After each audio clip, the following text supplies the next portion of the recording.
Welcome to TSAT current affairs. ఈ ఎపిసోడ్లో మనం అక్టోబర్ మాసానికి సంబంధించి అంతర్జాతీయ అంశాలు చర్చించుకుందాం.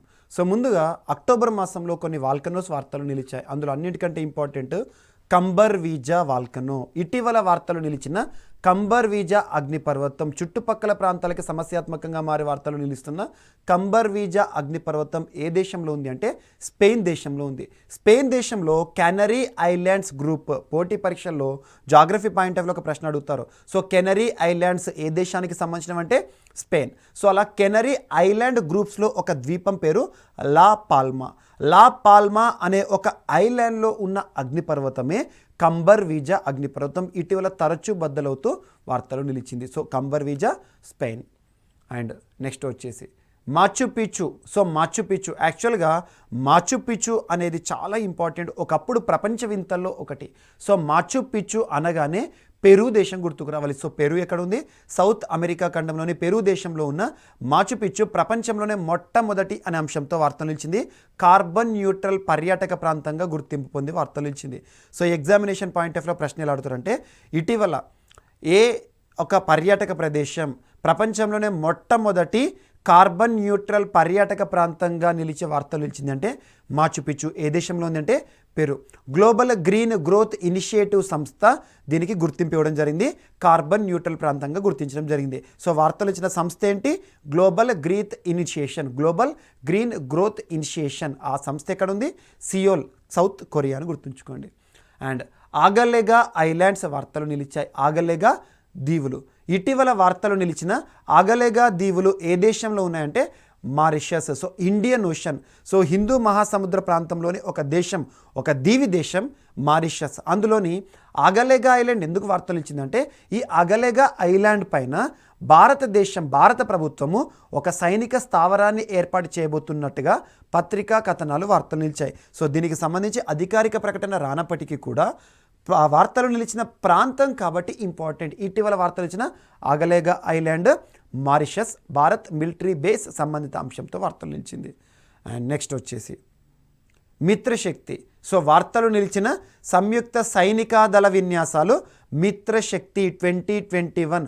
సో పోటీ పరీక్షల్లో సంయుక్త సైనిక విన్యాసాలపైన కానివ్వండి, సంయుక్త వైమానిక దళ విన్యాసాలపైన కానివ్వండి, లేదంటే సో వార్తలు ఇచ్చిన నావల్ ఎక్సర్సైజ్ కానివ్వండి, వీటిపైన ప్రత్యేక ప్రశ్న అడుగుతారు. ఇటీవల వార్తలు ఇచ్చిన మిత్రశక్తి అనగానే రెండు దేశాలు గుర్తుకు రావాలి. సో ఒకటి ఇండియా, రెండు Sri Lanka.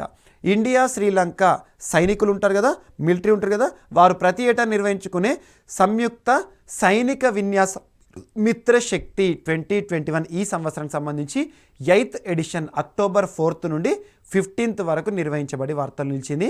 So combat training school ఆంపరా అనే ప్రాంతం ఈ సంవత్సరం 8th ఎడిషన్ 2021 మిత్రశక్తి ఏ దేశంలో జరుగుతుంది? మరి ఇండియాలో ఉన్న శ్రీలంకలో అంటే శ్రీలంకలోని ఆంపరాలో ఉన్న ఒక కంబాట్ ట్రైనింగ్ స్కూల్లో జరుగుతుంది. And next మాల్నుపిరావిర్. సో ప్రపంచంలోనే మొట్టమొదటి కోవిడ్-19 ట్యాబ్లెట్స్. సో ప్రపంచంలోనే మొట్టమొదటి కోవిడ్-19 tablets molnupiravir. So Merck and Ridgeback Biotherapeutics అనే సంస్థ, సో యూకే లండన్కి సంబంధించిన సంస్థ వీటిని తయారు చేసింది. యాక్చువల్గా ప్రపంచంలోనే మొట్టమొదటి కోవిడ్-19 ట్యాబ్లెట్లు అంటున్నాను. మరి చాలా వరకు కూడా మనం కరోనా విపత్కర పరిస్థితుల కాలంలో మెడిసిన్స్ వాడాము, ట్యాబ్లెట్స్ వాడాము, ఇంజెక్షన్స్ వాడాము. ఎగ్జాంపుల్ ఫావిపిరావిర్ కానివ్వండి, ఇతోలిజుమాబ్ కానివ్వండి, రెమ్డెసివిర్ ఇంజెక్షన్ కానివ్వండి, ఇవన్నీ కూడా ఎక్స్క్లూజివ్గా కోవిడ్-19 కోసం తయారు చేయబడిన మెడిసిన్ కాదు. సో ఇవన్నీ కూడా సిమ్టమాటిక్ ట్రీట్మెంట్. ఆల్రెడీ ఎగ్జిస్టింగ్ మెడిసిన్స్ని కరోనా విపత్కర పరిస్థితుల్లో కరోనా పేషెంట్స్ ఎవరైతే ఉంటారో వారికి కనిపించే లక్షణాలు, సిమ్టమ్స్ ఆధారంగా ఇస్తున్నాం. అలాంటిది ఎక్స్క్లూజివ్గా కరోనా పైన పనిచేసే ట్యాబ్లెట్ అంటే మాత్రం మాల్నుపిరావిర్ ట్యాబ్లెట్. ఆ సంస్థ ఏంటంటే మెర్క్ అండ్ రిడ్జ్ బ్యాక్, లండన్కి సంబంధించిన సంస్థ. అండ్ జిమెక్స్ 5th ఎడిషన్ వార్త నిలిచింది. జిమెక్స్ ఇటీవల వార్తలు నిలిచిన జిమెక్స్ సంయుక్త నావికాదళ విన్యాసం ఏ రెండు దేశాలకి సంబంధించిందంటే ఇండియా మరియు Japan India maritime exercise. JIMEX యొక్క అబ్రివేషన్ ఏంటి? Japan India maritime exercise. ఈ సంవత్సరం 5th ఎడిషన్. సంయుక్త నావికాదళ విన్యాసాలు అరేబియన్ సీ ప్రాంతంలో ముగిశాయి. ఇందులో పార్టిసిపేట్ చేసిన ఐఎన్ఎస్ల పేరు ఏంటంటే ఐఎన్ఎస్ కొచ్చి, ఐఎన్ఎస్ టెగ్.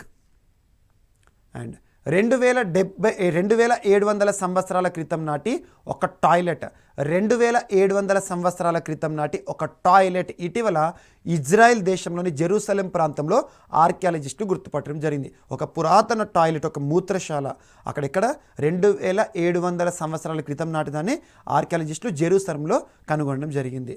ఆర్కియాలజిస్టులు ఒక ప్రాంతానికి లేదా ఒక పురాతన వస్తువు ఏజ్ని ఎలా కనిపెడతారంటే C14 మెథడ్ అంటాం, కార్బన్ డేటింగ్ మెథడ్ అనేది గుర్తుంచుకోండి.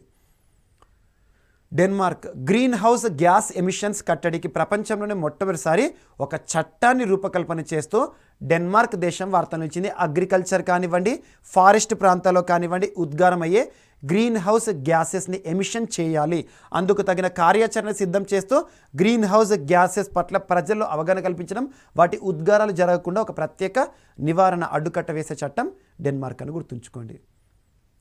అండ్ మస్కరిక్స్ చాలా ఇంపార్టెంట్. ప్రపంచంలోనే మొట్టమొదటి మలేరియా వ్యాక్సిన్ మస్కరిక్స్, ప్రపంచంలోనే మొట్టమొదటి మలేరియా వ్యాక్సిన్ మస్కరిక్స్ని బ్రిటిష్ ఫార్మా సంస్థ పేరు గుర్తుంచుకోండి, గ్లాక్సో స్మిత్ క్లైన్ అనే సంస్థ ప్రపంచంలోనే మొట్టమొదటిసారి మస్కరిక్స్ పేరుతో ఒక వ్యాక్సిన్, మలేరియాకి సంబంధించి మలేరియా వ్యాధిని అరికట్టే ఒక వ్యాక్సిన్ తయారు చేసింది. దానికి ఇటీవల అక్టోబర్ మాసంలో వరల్డ్ హెల్త్ ఆర్గనైజేషన్ ఆమోదం తెలపడం జరిగింది. అండ్ హెన్లీ పాస్పోర్ట్ ఇండెక్స్ 2021, ప్రతి ఏటా కూడా పాస్పోర్ట్కి సంబంధించి మనం దేశం దాటి వేరే దేశం వెళ్ళాలంటే ఖచ్చితంగా పాస్పోర్ట్ కావాలి. అలాంటి పాస్పోర్ట్కి సంబంధించి ప్రపంచ దేశాల మధ్య ఒక ర్యాంకింగ్ అనేది ఉంటుంది. ఈ ర్యాంకింగ్ని హెన్లీ పాస్పోర్ట్ ఇండెక్స్ అంటాము. సో అలా ప్రపంచంలో ఈ ర్యాంకింగ్లో కనుక టాప్ ప్లేస్లో నిలిచిన దేశం ఉందనుకోండి, ఆ దేశము అత్యంత పవర్ఫుల్, చాలా భద్రతైన పాస్పోర్ట్ వ్యవస్థను కలిగి ఉంది, చాలా రక్షణైన పాస్పోర్ట్ వ్యవస్థ. అంటే ఆ దేశానికి సంబంధించి వివిధ దేశాలకు ఈజీగా మనం ప్రయాణం చేయొచ్చు అన్నట్టు. సో ఈ సంవత్సరం హెన్లీ పాస్పోర్ట్ ఇండెక్స్లో భారతదేశం యొక్క స్థానం ఎంత అంటే 90. మరి ఇందులో టాప్ ప్లేస్లో నిలిచిన దేశాలు ఏంటంటే జపాన్, సింగపూర్. వీటి యొక్క స్కోర్ ఎంత అంటే 193 స్కోర్. అంటే ఏంటంటే ప్రపంచంలో 193 దేశాలకు జపాన్ పాస్పోర్ట్ ఉన్న ఒక పౌరుడు ఎలాంటి వీసా అనుమతులు లేకుండానే ట్రావెల్ చేయొచ్చు. అంటే with the passport he can travel anywhere in the world అన్నట్టు. సో అలాంటి మోస్ట్ పవర్ఫుల్ పాస్పోర్ట్ ఇండెక్స్ ఏ సంస్థ విడుదల చేసిందంటే హెన్లీ అండ్ పార్ట్నర్స్ అనే సంస్థ, లండన్ కేంద్రంగా పనిచేస్తున్న సంస్థ. అజేయ వారియర్ జాయింట్ మిలిటరీ ఎక్సర్సైజ్ వార్తలు నిలిచింది. అజేయ వారియర్ సంయుక్త మిలిటరీ సైన్య విన్యాసాలు, సంయుక్త సైనిక విన్యాసాలు. ఈ అజేయ వారియర్ అనేది ఏ రెండు దేశాలకు సంబంధించి అంటే ఇండియా, యూకేకి సంబంధించి. ఉత్తరాఖండ్లో 6th ఎడిషన్ ఇటీవల ప్రారంభమవడం జరిగింది అక్టోబర్ మాసానికి సంబంధించి. అజేయ వారియర్ ఇండియా, యూకే సంయుక్త సైనిక విన్యాసాలను గుర్తుంచుకోండి. అండ్ నెక్స్ట్ వచ్చేసి మార్స్పై నదులకి సంబంధించిన ఆనవాళ్లను కనుగొంటూ పర్జీవరెన్స్ రోయర్ పంపిన సమాచారం వార్తలు నిలిచింది. ఇక్కడ మార్స్ అని పిలిచిన, అరుణ గ్రహం అని పిలిచిన, రెడ్ ప్లానెట్ అని పిలిచిన, అంగారక గ్రహం అని పిలిచిన, ఏ పేరుతో పిలిచినా కూడా Mars is the planet. So Mars పైన ఇటీవల చాలా దేశాలు ప్రయోగాలు చేస్తున్నాయి. ఎగ్జాంపుల్ భారతదేశానికి సంబంధించి 2014 మామ్ ఆర్బిటార్ మిషన్ అంటాం, మంగళయాన్ ఆర్బిటార్ మిషన్ అని, మంగళయాన్ అని, మార్స్ ఆర్బిటార్ మిషన్ అని. అండ్ యూఏకి సంబంధించి మార్స్ పైన హోప్ మిషన్ని ప్రారంభించడం జరిగింది. అలా చైనాకి సంబంధించి మార్స్ పైన ప్రయోగించిన రోయర్ పేరు ఏంటంటే జురాంగ్ రోయర్.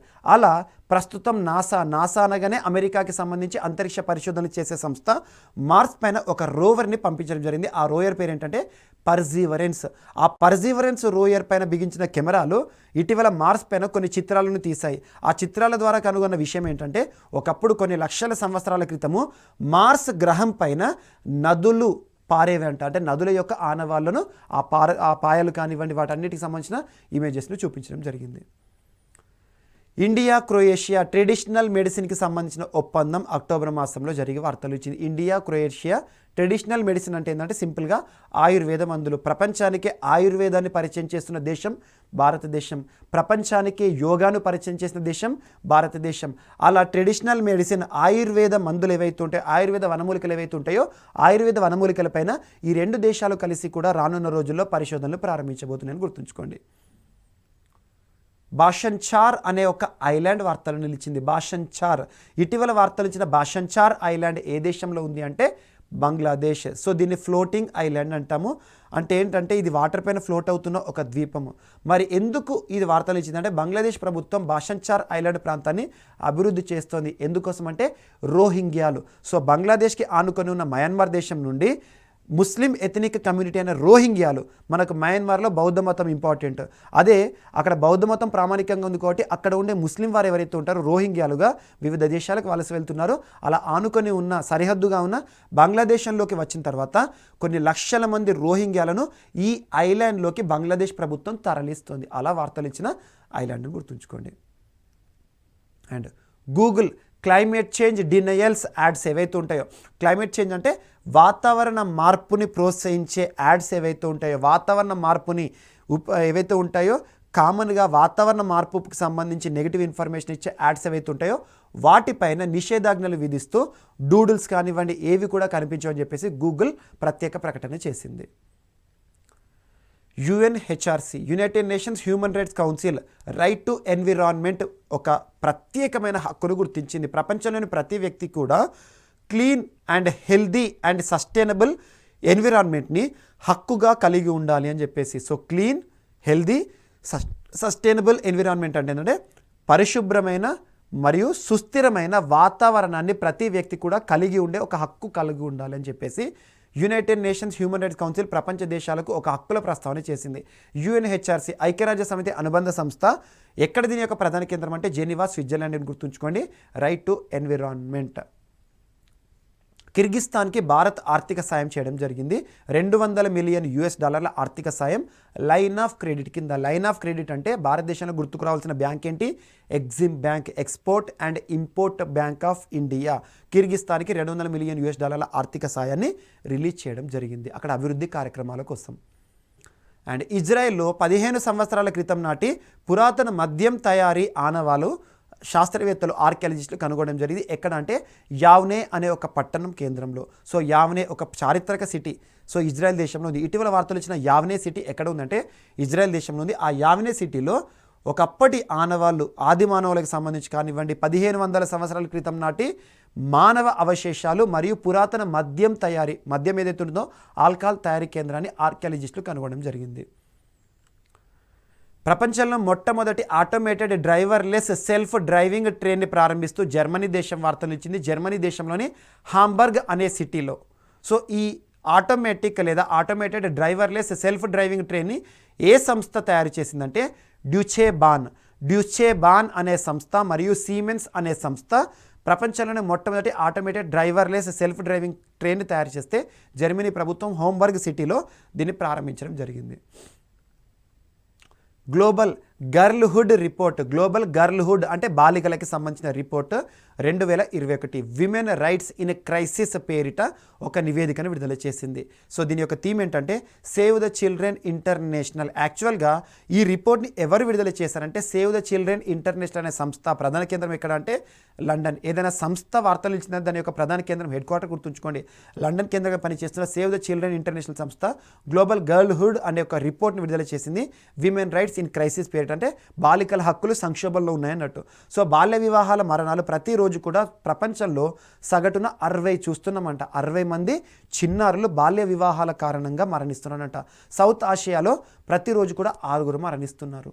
అండ్ సంవత్సరంలో సగటున 22,000 మంది బాలికలు మరణిస్తున్నారంట. Child marriages restraint act. భారతదేశంలో బాల్య వివాహాల నిరోధక చట్టం ఏంటంటే చైల్డ్ మ్యారేజెస్ రిస్ట్రెంట్ యాక్ట్ 1929 సంవత్సరంలో వచ్చింది. దాన్ని భారత ప్రభుత్వం 1978 సంవత్సరంలో సవరణ చేయడం జరిగింది. యుద్ధ్ అభ్యాస్. ఇటీవల వార్తలు ఇచ్చిన యుద్ధ్ అభ్యాస్ సంయుక్త సైనిక విన్యాసాలు ఏ 2 దేశాలకు సంబంధించినవి అంటారు కమింగ్ కాంపిటేటివ్ ఎగ్జామ్స్లో? ఇండియా, యుఎస్ఏ అని గుర్తుంచుకోండి. సో అమెరికా, ఇండియాకి సంబంధించి సైనిక దళాలు సంయుక్తంగా నిర్వహించుకునే యుద్ధ్ అభ్యాస్ ఈ సంవత్సరం 17th ఎడిషన్. వేదిక ఏంటి? ఇండియానా, అమెరికా అంటే అమెరికాలోని అలస్కా కేంద్రంగానే గుర్తుంచుకోండి. And రెకాయ్ index. రెకాయ్ అంటే ఏంటంటే renewable energy country attractiveness index. So ఇటీవల వార్తలు ఇచ్చిన రెన్యూవబుల్ ఎనర్జీ కంట్రీ అట్రాక్టివ్నెస్ ఇండెక్స్లో భారతదేశం యొక్క స్థానం ఎంత అంటే 3rd. ఏదైనా ఇండెక్స్ వార్తలు ఇస్తే ఆ ఇండెక్స్ని విడుదల చేసే సంస్థను గుర్తుంచుకోండి. ఇక్కడ సంస్థ పేరు ఎర్నెస్ట్ అండ్ యంగ్ అనే సంస్థ. అమెరికా కేంద్రంగా పనిచేసిన సంస్థ. రెన్యూవబుల్ ఎనర్జీ సంబంధించి పునరుత్పాదక శక్తికి సంబంధించి ప్రపంచ దేశాలకు ర్యాంకింగ్లు విడుదల చేసింది. అందులో భాగంగా first USA, second China, 3rd వచ్చేసి ఇండియా ఈ జాబితాలో చోటు సంపాదించుకోవడం జరిగింది. టాప్ ప్లేస్లో ఉంది. Global climate risk index. So వాతావరణ మార్పులు కానివ్వండి, క్లైమేట్ రిస్క్ అనేది ఏ దేశాల్లో ఎక్కువగా ఉంది అని చెప్పే ఒక సూచిక వార్తలు ఇచ్చింది. దాని పేరేంటి? Global climate risk index 2021. Bharat యొక్క స్థానం 7వ స్థానం అని గుర్తుంచుకోండి. క్లైమేట్ ఫైనాన్సింగ్ గోల్స్ 2019 మరియు 2030 సంవత్సరానికి గాను ఏషియన్ డెవలప్మెంట్ బ్యాంక్ $100 బిలియన్ అని కూడా ప్రకటించింది. ఈ టాపిక్ లింక్ చేసుకోండి సరిపోతుంది. ఇండియా చైనా 2 దేశాల మధ్య $100 బిలియన్ చేరింది వాణిజ్యం. వాణిజ్యం అంటే ఏంటి? ఎగుమతులు దిగుమతులు. ఈ 2 దేశాలకు సంబంధించి ట్రేడ్ అనేది $100 బిలియన్ చేరడం అంటే మామూలు విషయం కాదు. అంటే మనకు కావాల్సిన అవసరాలను వారి నుండి తీర్చుకోవడం కానివ్వండి, వారికి కావాల్సిన అవసరాలను మన నుండి ఎగుమతి చేయడం కానివ్వండి. సో అలా $100 బిలియన్ చేరిన ఇండియా చైనా ట్రేడ్ అని గుర్తుంచుకోండి అక్టోబర్ మాసానికి సంబంధించి. సౌత్ కొరియాలో మొట్టమొదటి సొంత రాకెట్ ప్రయోగాన్ని చేయడం జరిగింది. సౌత్ కొరియా మొట్టమొదటి సొంత రాకెట్ పేరు ఏంటంటే నూరి. లేదంటే ఎగ్జామినేషన్ పాయింట్ ఆఫ్ వ్యూ ఇలా కూడా ప్రశ్న అడుగుతారు. ఇటీవల వార్తలు ఇచ్చిన నూరి రాకెట్ ఏ దేశ చరిత్రలో మొట్టమొదటి రాకెట్గా వార్తలు ఇచ్చిందంటే సౌత్ కొరియా అని పిలిచిన, రిపబ్లిక్ కొరియా అని పిలిచిన, లేదా దక్షిణ కొరియా అని పిలిచిన ఒకటే. సౌత్ కొరియా అభివృద్ధి చేసిన మొట్టమొదటి స్పేస్ లాంచ్ వెహికల్ రాకెట్. 1.5 టన్నుల పేలోడ్ సామర్థ్యం కలిగిన ఈ నూరి అనే రాకెట్ భూమి నుండి 600 నుండి 800 కిలోమీటర్ల వరకు ప్రయాణం చేస్తుంది. అండ్ ప్రపంచంలో సొంత రాకెట్ వ్యవస్థ కలిగిన 10వ దేశంగా సౌత్ కొరియా నూరి ద్వారా వార్తలు నిలిచింది. అండ్ నెక్స్ట్ వచ్చేసి చైల్డ్ సెక్సువల్ అబ్యూజ్ అనే ఒక అంశం వార్తలు నిలిచింది. గ్లోబల్ థ్రెట్ అసెస్మెంట్ రిపోర్ట్ 2021 ఆధారంగా వి ప్రొటెక్ట్ గ్లోబల్ అలయన్స్ అనే సంస్థ ఆన్లైన్లో చిన్నారులపై లైంగిక వేధింపులపై ఒక నివేదికను విడుదల చేసింది. అదొకటి ఇంపార్టెంట్. అండ్ ఈరోజు వార్తలు ఇచ్చిన ఇంకొక ఇండెక్స్ యాక్చువల్గా అక్టోబర్ మంత్కి సంబంధించి గ్లోబల్ హంగర్ ఇండెక్స్. ఆటోమేటిక్గా ఈచ్ అండ్ ఎవరి వాడు చూడండి, గ్లోబల్ ప్రపంచ హంగర్ ఆకలి ఇండెక్స్ సూచి 2021 సంవత్సరం సంబంధించి ప్రపంచ ఆకలి సూచిలో ఆకలి అనే సమస్యకి సంబంధించిన ర్యాంకింగ్స్ అన్నట్టు భారతదేశం యొక్క ర్యాంక్ ఎంత అంటే 101వ స్థానం, 116. కొన్ని సూచీలో టాప్ ప్లేస్లో నిలిస్తే అద్భుతం, కొన్ని సూచీలో బాటమ్ ప్లేస్లో ఉండాలి. కానీ ఈ సూచీలో భారతదేశం టాప్ ప్లేస్లో ఉండాలి. సో ప్రపంచంలో ఆకలి సమస్యలు ఎక్కువగా ఉన్న దేశంగా భారతదేశాన్ని చూడొచ్చు అన్నట్టు. సో అలా లాస్ట్ 115 నేషన్గా యమన్ వార్తలు ఇచ్చింది. సో అవుట్ ఆఫ్ 116 కంట్రీస్ అని గుర్తుంచుకోండి. 116 సోమాలియా. మరి ఈ ఇండెక్స్ని ఏ సంస్థ విడుదల చేసిందంటే కన్సర్న్ వరల్డ్ వైడ్. ఎక్కడ head quarter? Ireland. Concern world wide అనే ఐరిష్ సంస్థ, వెల్త్ హంగర్ హిల్ఫే అనే జర్మనీ సంస్థ దీన్ని విడుదల చేయడం జరిగింది. అండ్ తియాన్మెన్ స్క్వేర్ అనేది యాక్చువల్గా ఒక స్మారక స్తూపం. ఎక్కడ ఉంది అంటే పిల్లర్ ఆఫ్ షేమ్ అంటారు దీన్ని. పిల్లర్ ఆఫ్ షేమ్ చైనాలో ఉంది. Pillar of shame. Hong Kong university దీన్ని తొలగించాలని ప్రత్యేక ప్రకటన చేసింది. And long March 2F rocket ప్రయోగం విజయవంతమై వార్తలు ఇచ్చింది చైనాకి సంబంధించి. లాంగ్ మార్చ్ అంటేనే చైనా అని గుర్తుంచుకోండి. షెంజౌ 13 వ్యోమనౌక జిక్వాన్ ఉపగ్రహ ప్రయోగ కేంద్రం ద్వారా ఈ లాంగ్ మార్చ్ 2F రాకెట్ ద్వారా షెంజౌ 13 వ్యోమనౌక అంటే అంతరిక్షం. యాక్చువల్గా చైనా సొంత అంతరిక్ష కేంద్రాన్ని నిర్మిస్తోంది. అందులో భాగంగా ఆ అంతరిక్ష కేంద్రం పేరు ఏంటంటే తియాంగాంగ్. అందులో పనిచేసే క్యాప్సుల్ లేదా అందులో పనిచేసే వ్యోమగమనం పంపించడానికి ప్రత్యేకమైన వ్యోమనౌక షెంజౌ 13 అని గుర్తుంచుకోండి. అండ్ 3 వ్యోమగాములను అంతరిక్షంలోకి పంపించడం జరిగింది. ఈ షెంజౌ 13 వ్యోమనౌక ద్వారా లాంగ్ మార్చ్ 2F రాకెట్ ద్వారా 6 నెలల పాటు వీరు రోదస్లో బస చేయాల్సి ఉంటుంది.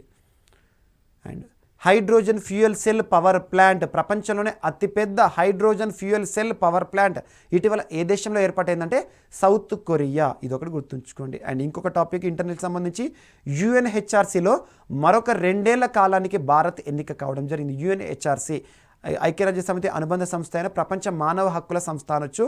జెనీవా స్విట్జర్లాండ్ కేంద్రంగా గుర్తుంచుకోండి.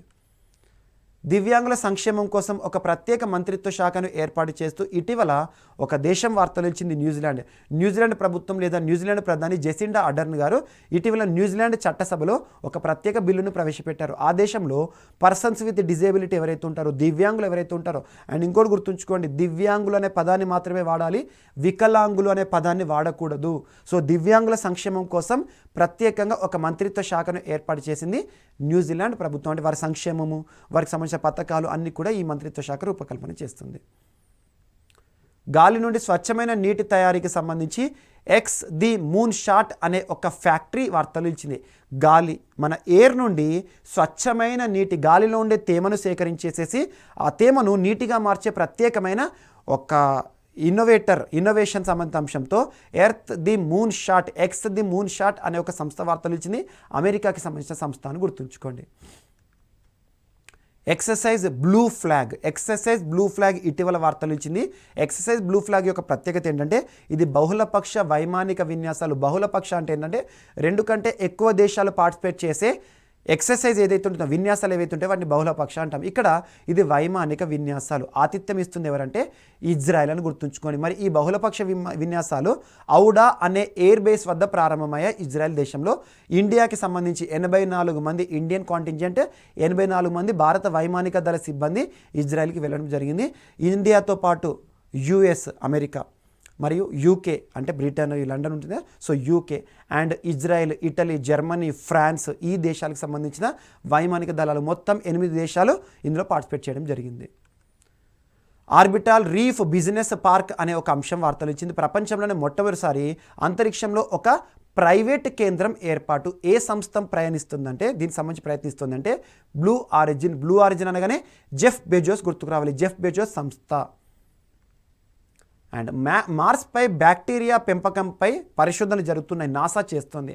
మార్స్పై సైనో బ్యాక్టీరియాను ఉత్పత్తి చేసి అక్కడ ఫోటో బ్యాక్టీరియా రియాక్టర్లను ఏర్పాటు చేసి ఈ సైనో బ్యాక్టీరియాను పెంపకం చేసి వాటి నుండి ఇంధనాన్ని సృష్టించాలని చెప్పేసి అతి త్వరలో నాసా మానవ సహిత మార్స్ ప్రయోగాన్ని చేపట్టడంలో భాగంగా అందుకు కావాల్సిన ఇంధన తయారీ కోసం ఈ ప్రత్యేక ఇన్నోవేషన్ అని గుర్తుంచుకోండి, సరిపోతుంది. అండ్ అక్టోబర్ మంత్లో ఫేస్బుక్ మదర్స్ కంపెనీ ఏదైతే ఉంటుందో, ఫేస్బుక్ మదర్ కంపెనీ అంటే ఏంటంటే మనం వాడే ఫేస్బుక్ సోషల్ మీడియా ఏదైతే ఉంటుందో ఫేస్బుక్, ఇన్స్టాగ్రామ్, వాట్సాప్ ఈ 3 కూడా ఒకే సంస్థకి సంబంధించినవి. అదే ఫేస్బుక్ సంస్థ. ఫేస్బుక్ అనగానే మార్క్ జుకర్బర్గ్ అమెరికాకి సంబంధించి అమెరికన్ ఏర్పాటు చేశారు. అలాంటి ఫేస్బుక్ మదర్ కంపెనీ పేరును మెటాగా మారుస్తూ జుకర్బర్గ్ గారు ఒక ప్రకటన చేశారు, మార్క్ జుకర్బర్గ్. అండ్ ఇంకోటి ఏంటంటే మనం వాడే ఫేస్బుక్ సోషల్ మీడియా పేరు మాత్రం మారదు. వాట్సాప్ కానీ, ఇన్స్టాగ్రామ్ కానీ, ఫేస్బుక్ ఈ పేర్లతోటి ఉంటాయి. కానీ వాటి యొక్క మదర్ కంపెనీ పేరు మాత్రం మెటాగా చూడడం జరుగుతుంది ఇక మీదట. అండ్ విశ్వంలో ఒక కొత్త గ్రహం యొక్క ఆనవాలను నాసా శాస్త్రవేత్తలు కనుగొనడం జరిగింది. ఎక్సో ప్లానెట్గా దానికి నామకరణం చేశారు. అంటే సూర్యునికి సంబంధించి గెలాక్సీకి ఆవరణ, సూర్య కుటుంబానికి ఆవరణలో ఉండే ప్లానెట్లని ఎక్సో ప్లానెట్ అంటాం. G20 ఎక్స్ట్రాడినరీ సమ్మిట్ ఆన్ ఆఫ్ఘనిస్తాన్కి ఆతిథ్యం ఇస్తున్న దేశం ఏదంటే ఇటలీ అని గుర్తుంచుకోండి. G20 దేశాల ఆతిథ్యంలో జరిగాయి. సో ఇటలీ ఆతిథ్యం ఇచ్చింది. అందులో భారత ప్రధాని నరేంద్ర మోదీ గారు వర్చువల్గా ప్రసంగించారు. ప్రస్తుతం సంక్షోభంలోని ఆఫ్ఘనిస్తాన్ని తీవ్రవాదానికి అడ్డాగా మార్చొద్దు అని చెప్పేసి G20 దేశాలకు ఒక ప్రత్యేకమైన సమాచారాన్ని ఇవ్వడం జరిగింది. జిర్కాన్ మిసైల్ని ఇటీవల సక్సెస్ఫుల్గా లాంచ్ చేస్తూ రష్యా వార్తలు ఇచ్చింది. ఇది హైపర్సోనిక్ మిసైల్, ధ్వని వేగానికి కనీసం 5 నుండి 6 రెట్ల స్పీడ్గా ప్రయాణించే జిర్కాన్ మిసైల్ అనగానే రష్యాని గుర్తుంచుకోండి. ఆస్ట్రో పేరిట ఒక ప్రత్యేక హోమ్ రోబోను తయారు చేస్తూ అమెజాన్ సంస్థ వార్తలు ఇచ్చింది. ప్రపంచంలోనే అతిపెద్ద కామర్స్ సంస్థ తయారు చేసిన హ్యూమనాయిడ్ రోబో లేదా హోమ్ రోబో అంటే ఇంటి పనులు తీర్చడానికి మనం ఇచ్చే ఆర్డర్స్ కానీ కమాండ్స్ ఆధారంగా మనకు సేవలు అందించే ఆస్ట్రో అనే ఒక రోబోని తయారు చేస్తూ వార్తలు ఇచ్చింది అమెజాన్. సో ఇప్పుడు మనం అక్టోబర్ మాసానికి సంబంధించి తెలంగాణకు సంబంధించి కొన్ని ప్రాంతీయ అంశాలను చూద్దాం. ముందుగా అక్టోబర్ మాసానికి సంబంధించి హరిత నిధి ఏర్పాటు వార్తలు నిలిచింది. హరిత నిధి. సో అక్టోబర్ మాసంలో హరిత నిధిని ఏర్పాటు చేస్తూ రాష్ట్ర ప్రభుత్వం ప్రత్యేకంగా వార్తలు ఇచ్చింది. తెలంగాణ రాష్ట్ర ముఖ్యమంత్రి కేసీఆర్ గారు హరిత నిధి పేరుతో ప్రత్యేకమైన ఒక ఫండ్ అంటున్నాను, హరిత నిధి. ఎప్పుడైనా చెట్లు నాటే కార్యక్రమాలు కానివ్వండి, పర్యావరణ సంరక్షణ కార్యక్రమాలు అంటేనే రాజ్యాంగంలోని ఆదేశిక సూత్రాలు ఆర్టికల్ 48A గుర్తుకు రావాలి. ఇప్పటికే రాష్ట్ర ప్రభుత్వం ప్రతిష్టాత్మకంగా అమలు చేస్తున్న హరితహారం కార్యక్రమానికి నిధి సేకరణకు ఉద్దేశించిందే హరిత నిధి. సో ప్రతి పౌరుడిని కూడా చెట్లు నాటడంలో బాధ్యుని చేస్తూ ఎంపీలు, ఎమ్మెల్యేలు, మంత్రులు, ముఖ్యమంత్రులు ప్రతి వ్యక్తికి కూడా ఒక ప్రత్యేకమైన ఆర్థిక సాయం కింద ప్రకటించే కార్యక్రమం అన్నట్టు. సో ఎగ్జాంపుల్ ఎంపీ, ఎమ్మెల్యే, ఎమ్మెల్సీలు అనుకోండి, ప్రతి నెల కూడా హరిత నిధి కోసము 500 రూపాయలను వారికి కేటాయించడం జరుగుతుంది. అండ్ సివిల్ సర్వీసెస్ అధికారులు ఎవరైతే ఉంటారో అంటే ఐఏఎస్లు, ఐపీఎస్లు ఉంటారు కదా, ఐఎఫ్ఎస్లు, వీరు రాష్ట్రంలో పనిచేసేవారు ప్రతి నెల ప్రభుత్వం ఏర్పాటు చేసిన హరిత నిధి కోసం 100 రూపాయలను నిధుల కింద ఇవ్వడం జరుగుతుంది, అంటే చారిటీగా ఇవ్వడం జరుగుతుంది. సో తెలంగాణ రాష్ట్రంలో ఉద్యోగులు మరియు టీచర్స్, ప్రభుత్వ ఉద్యోగులు మరియు టీచర్స్ హరిత నిధిలో భాగంగా ప్రతి నెల ఎంత మొత్తంలో కంట్రిబ్యూట్ చేయాల్సి ఉంటుంది అంటే 25 రూపాయలు కంట్రిబ్యూట్ చేయాల్సి ఉంటుంది హరిత నిధి సంబంధించి. అండ్ ప్రతి రంగంలోని వ్యక్తి సహకారంతో ఒక ఆర్థిక నిధిని రాష్ట్ర ప్రభుత్వం ఏర్పాటు చేసింది. హరితహారం అమల్లో భాగంగా దానినే మనం హరిత నిధి అంటాం. అండ్ చెట్లు నాటే కార్యక్రమంలో భాగంగా రాష్ట్ర ప్రభుత్వం దేశంలోనే మొట్టమొదటిసారి సీడ్ కాప్టర్లను కూడా అందుబాటులోకి తీసుకొచ్చింది. సీడ్ కాప్టర్లు అంటే ఏంది? మనిషి కూడా ప్రవేశించని ప్రాంతాలు ఏవైతే ఉంటాయి అటవీ ప్రాంతాల్లో విత్తనాలను నాటే ఒక ప్రత్యేకమైన డ్రోన్ అన్నట్టు. ప్రత్యేకమైన డ్రోన్ల సాయంతో ఫారెస్టేషన్ చేయడం కార్యక్రమం సీడ్ కాప్టర్లను ప్రారంభించిన రాష్ట్రం ఏదంటే తెలంగాణ రాష్ట్ర ప్రభుత్వం. అండ్ ట్రైటాన్ సంస్థకి మరియు తెలంగాణ రాష్ట్ర ప్రభుత్వానికి ఇటీవల దాదాపు 2021 సంవత్సరం జూన్ మాసంలో కుదిరిన ఒప్పందంలో భాగంగా దాదాపు రాష్ట్రంలో 2100 కోట్ల రూపాయల పెట్టుబడిని అమెరికాకి సంబంధించిన ప్రముఖ ఎలక్ట్రిక్ వెహికల్స్ తయారీ సంస్థ ట్రైటాన్ తెలంగాణ రాష్ట్రం పెడుతుంది. అందుకోసం రాష్ట్రంలోని నిమ్స్ ఎక్కడ ఉంది? Zaheerabad national institution of national industrial manufacturing zone. అక్కడ ఈ ట్రైటాన్ సంస్థ కోసం ప్రత్యేకంగా ల్యాండ్ని సేకరించింది రాష్ట్ర ప్రభుత్వం. అండ్ TSE ఓట్ అనే ఒక అంశం వార్తలు వచ్చింది. TSE ఓట్ అంటే తెలంగాణ రాష్ట్రానికి సంబంధించి Telangana state election commission according to article 243K రాజ్యాంగబద్ధ సంస్థ. సో తెలంగాణ రాష్ట్ర ఎన్నికల సంఘము ఈ ఓటు పేరిట ఒక ప్రత్యేక యాప్ని అందుబాటులోకి తీసుకొచ్చారు. దేశంలోనే మొట్టమొదటిసారి ఆన్లైన్ విధానంలో ఒక యాప్ ఆధారంగా ఓటు వేసే హక్కును ఖమ్మం ప్రజలకు ఒక మాక్ ఎన్నికల ద్వారా కల్పించడం జరిగింది. సో అదొకటి ఇంపార్టెంట్. అండ్ తెలంగాణ రాష్ట్రానికి సంబంధించి ఆయిల్ పామ్ సమ్మిట్ అనే ఒక అంశం కూడా వార్తలు ఇచ్చింది. ఆయిల్ పామ్ సమ్మిట్ యాక్చువల్గా తెలంగాణ రాష్ట్రానికి సంబంధించిన అంశమే, బట్ కేంద్ర ప్రభుత్వం దేశంలోనే మొట్టమొదటిసారి ఆయిల్ పామ్స్కి సంబంధించి ఏవైతే ఉంటాయో నూనె ఉత్పత్తికి సంబంధించి ఆయిల్ పామ్ మిషన్లో భాగంగా హైదరాబాద్లో దేశంలోనే మొదటిసారి రానున్న నవంబర్ మంత్ 17th రోజున ఈ సమ్మిట్ని ఒక సదస్సును నిర్వహించబోతుంది. అండ్ దేశంలోనే మొట్టమొదటి రాష్ట్రంగా తెలంగాణ మరియు ఉత్తరాఖండ్ రాష్ట్రం అక్టోబర్ మాసంలో వార్తలు నిలిచాయి. దేనికి సంబంధించి అంటే మొబైల్ కోడ్స్ యూనిట్. మొబైల్ అనే పదం ఎప్పుడు కనిపించినా కూడా that is the term related to moving.